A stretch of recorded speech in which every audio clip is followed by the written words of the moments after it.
নমস্কার বন্ধুরা, রয়্যাল কিচেনে আপনাদের সবাইকে স্বাগতম। আজকে হাজির হয়েছি টক ঝাল মিষ্টি কাঁচা আমের আচারের রেসিপি নিয়ে। ভিনেগার ছাড়া কিভাবে বানালে এই আমের আচার অনেক দিন পর্যন্ত সংগ্রহ করে রাখা যাবে আর এই টিপস আপনাদের সঙ্গে শেয়ার করব। আশা করি রেসিপিটা আপনাদের ভালো লাগবে। যদি ভালো লাগে লাইক, শেয়ার, সাবস্ক্রাইব করে আমার পাশে থাকার অনুরোধ রইল।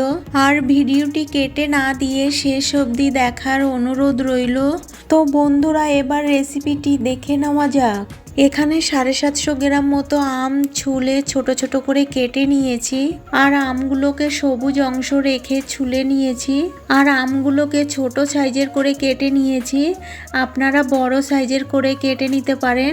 আর আমগুলোকে কাটার পরে ধুয়ে ভালো করে জল ঝরিয়ে নিয়েছি। যেহেতু এই আমের আচারটা আমি রোদে দিয়ে বানাবো না, তাই ধোয়ার পরে খুব ভালো করে জলটা ঝরিয়ে নিতে হবে। এবার এই আমের মধ্যে দেব হাফ চামচ নুন আর দেব হাফ চামচ হলুদ গুঁড়ো। এবার নুন হলুদ গুঁড়ো দিয়ে আমের সঙ্গে ভালো করে মাখিয়ে নেব।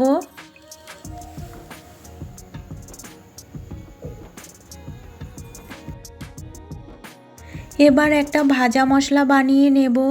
তার জন্য গ্যাসে কড়াই বসিয়ে গরম করে নিয়ে দেব 1 চামচ গোটা জিরে, দেব 1 চামচ মৌরি, দেব 6টা শুকনো লঙ্কা। এবার গ্যাস লোতে রেখে গোটা মশলাগুলো 1 মিনিট মতো ভেজে নেব।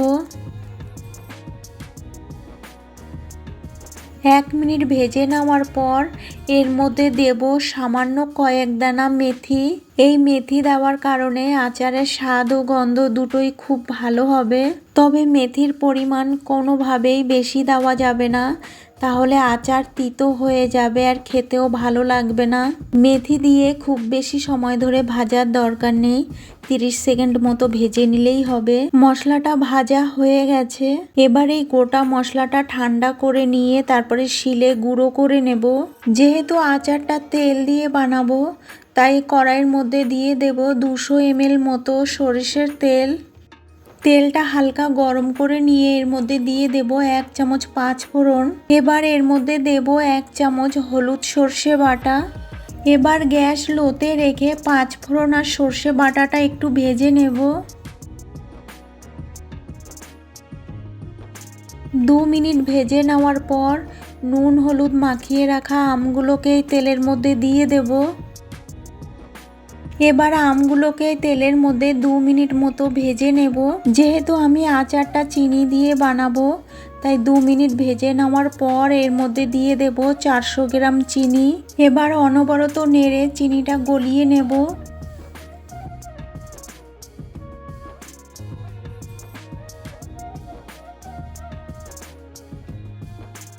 চিনি ভালোভাবে গলে গেছে। এবার গ্যাস মিডিয়াম টু লোতে রেখে 2-3 মিনিট মতো জাল করে নেব।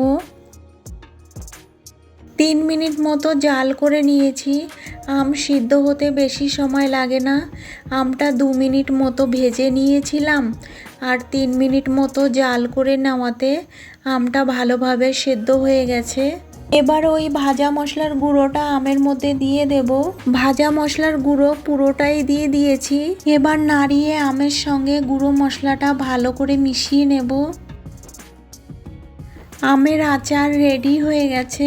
এবার এই আমের আচার ঠান্ডা করে কাচের বয়মে রেখে 6 মাস সংগ্রহ করে রাখা যাবে। তবে মাঝে মাঝে একটু রোদে দিলে আচার নষ্ট হবে না, ভালো থাকবে। আর ফ্রিজে রাখতে চাইলে 1 বছর ফ্রিজে সংগ্রহ করে রাখা যাবে। আজকের রেসিপি কেমন লেগেছে কমেন্ট বক্সে জানাতে একেবারেই ভুলবেন না। আর পাশে থাকা বেল আইকনটি ক্লিক করে রাখবেন, এতে করে যখনই কোনো নতুন ভিডিও আপলোড দেব সর্বপ্রথম আপনার মোবাইলে পৌঁছে যাবে। সবাই ভালো থাকবেন, সুস্থ থাকবেন। আর আমার এই ভিডিওটা শেষ অবধি দেখার জন্য আপনাদেরকে অনেক অনেক ধন্যবাদ।